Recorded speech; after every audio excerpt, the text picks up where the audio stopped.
L'aventure au village perdu. C'est une magnifique journée de printemps. Dania et Binan, les deux enseignantes, emmènent leur classe en excursion scolaire. Le bus s'arrête à l'entrée d'un village pittoresque aux maisons en pierre et aux jardins éclatants de couleurs. « Restez bien ensemble les enfants !» lance Dania avec un grand sourire. Toufik et Rawad descendent du bus les premiers. Ils sont impatients de découvrir les secrets de ce vieux village. L'air sent bon le jasmin et le chèvrefeuille. Ils marchent sur les pavés inégaux, admirant les décorations sur les portes en bois massif. Juste derrière eux, Jad et Hassan discutent avec animation.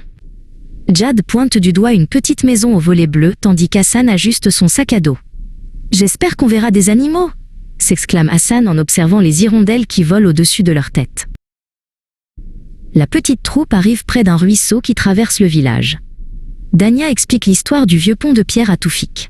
Pour garder un souvenir de ce moment, Toufik sort son téléphone portable et prend plusieurs photos des fleurs sauvages qui poussent au bord de l'eau.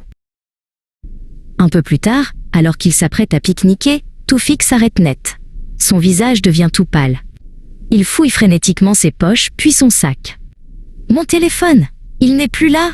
s'écrie-t-il, paniqué. Binan s'approche immédiatement pour essayer de le calmer. « Ne t'inquiète pas Toufik, nous allons t'aider !» propose Rawad. Tout le groupe décide de refaire le chemin en sens inverse. Rawad et Jad commencent à chercher minutieusement sous les bancs publics et derrière les grands pots de fleurs qui décorent la place du village. Hassan et Dania se dirigent vers le sentier qui longe le ruisseau. Ils s'agenouillent pour écarter les herbes hautes, espérant voir briller l'écran du téléphone. « Il a pu glisser n'importe où quand nous marchions », dit Hassan en inspectant le pied d'un grand chêne. Alors que Toufik commence à perdre espoir, un chien amical à la fourrure dorée sort d'une petite ruelle. Il s'approche de Toufik en remuant joyeusement la queue. Le chien semble sentir la tristesse du garçon et vient lui lécher la main pour le consoler.